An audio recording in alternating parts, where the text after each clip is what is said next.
Here's our Singapore trip 2025. So, mo ni day 4 na ninamo on our last itinerary is Gardens by the Bay and Cloud Forest. But first, mamahaw tauna sa 7-Eleven. Kaya bang namo sa mga hotel 7-Eleven. Then, kilid ana is eskwelahan sa baktas-baktas. Yes. Gardens by the Bay. Oh. Ato na mi diha, nagpaktas lang may pila ka meters away lang ang bus stop. Nangikapoy na jud siya after 4 days more. Kapoy na nuts! So, amo na nang gi-enjoy kay it's our last day sa Singapore and supposed to be day 1 ni namo nga itinerary but mo lagi to nalipat ni sa oras 4 PM ra man mi dapat makadong sa OCBC Observatory OCBC Skyway. Basta to, basta ato.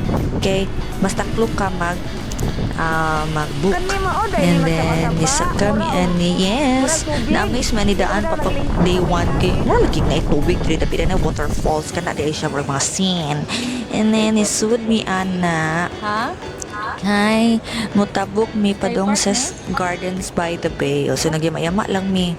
So, Sky Park kung nitawag ana, mo may kibaon sa forma. Unsa na, oy, basta kindong mi diha. Nagdagna-tagna lami, di lagi mi masaak. Yan. Mao na ang Marina Bay Sands na pinatayong taging dayon ko sa kanang TikTok.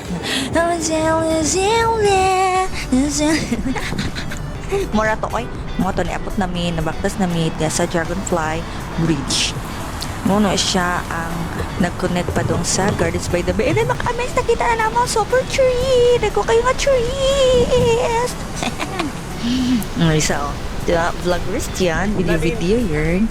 And then mo to, nag-picture mi o nakinice man po ang view kay makita ang Ferris wheel. Singapore ay, so tawag na niya, Marina Bay Sands niya super tree. And then, nice kayo na. Hangin! Bitaw hadlok kay na, oy, hapit na ako cellphone. Okay na. Bait ba akong cellphone na rapid kapalit.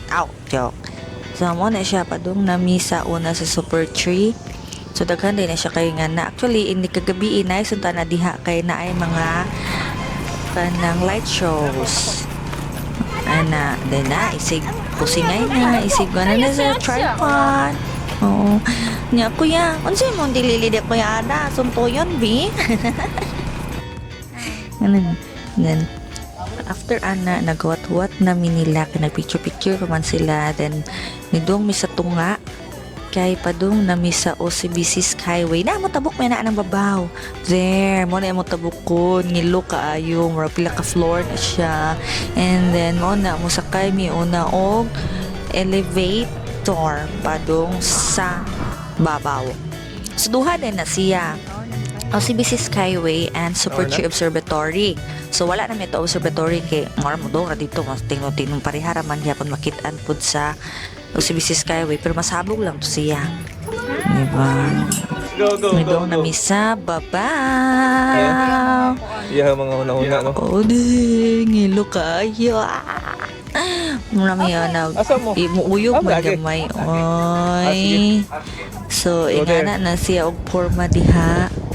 Murag hangin pa jud kaayo. And then mo to na sa babaw namon ang observatory, di ba? As a dancerist. Marami tag mahadlok. Di ba ang pagka-tourist driver ni Kuya Ada nagamit jud picture. Perfect. Di ba? Human drone. Sakto na jud kuya, pwede na jud ka mag-human drone dress bohol. Iwan ako ng si Richie. Diba? And then, mo na nitabok na mi ani. Actually, magpa-chill-chill rami, puro marag nilod siya kaayo. O baktas-baktas na. Diba? Mara siya og chill ra, pero nagkurog na din tuhod kay siya itong hadlok pa doy, bahala, no? Mahugmo pala, uy, si Bako, di siguro pa doy. Gaan ra mapug ko. Na, baktas-baktas. Lamin tayo mag-background di og pinamila ba diba nagamit niya pagka 0.5 Gen Z yarn. After na ninaog mi din padung nami nagbaktas lang mig mga basta taot-taot siguro po mga 1 kilometers ito magibaktas o pila to padung nami sa Cloud Forest. So, duha po na Cloud Forest and Flower Dome. So, wala kami daw sa Flower Dome kay dili pa may kayo nga na ka mga plantita, di ba? So, nagdong na lang sa Cloud Forest kana kuno yung waterfalls niya. And then, charay! Niabot na sa waterfalls. Tugnaw kayo na siya, guys. Pero, tungod kay idang kayo, init kayo mi dito sa gawas. Na-enjoy na mo ang kabugnaw. So, na indoor waterfalls. So, daghan kay mga tubig ng gawas. And then, daghan po na siya og mga tanom. Oh, na-miss ko na kinidakhan na sa Maribok na sa munisipyo. Pag ako pa high school, din na diha nakita. Nilagyan ko, hala. Nakikita mo ba nga nakikita? Di ba? Nice. Chocolate hills. So, magbutang sila. Mo na magbutang sila og replika sa Chocolate Hills. Oh, kasaba ba na oy, mura jud bitaw nakatag-iya og Chocolate Hills. So mo na pwede mo saka sa babaw din apoy avatar dito sa babaw. Ni try mi og pila pero taas kaayo niya na kunahon mi. Mo tabok pa mi og Malaysia so uli na lang mi kay gipangutong na pud sila manihap maniudto na daw mi mabalik na mi kay nangita na pud ang driver mga 1 PM mi pick upon. Yeah. So nakita mi sa buti tawag na nga pasanay nga na ilan ni Chihili. Di Chihili kaday nanguha ko diha gi Marcot. Klaro pa kay hindi ko ani hanan ha. Banggian. Napakatong lang Singapore ay mo na nanguha sa Marcot tagyaw-yaw sa Kuya Ada. So more to guys. That's it. See you sa Malaysia vlog namo. Bye.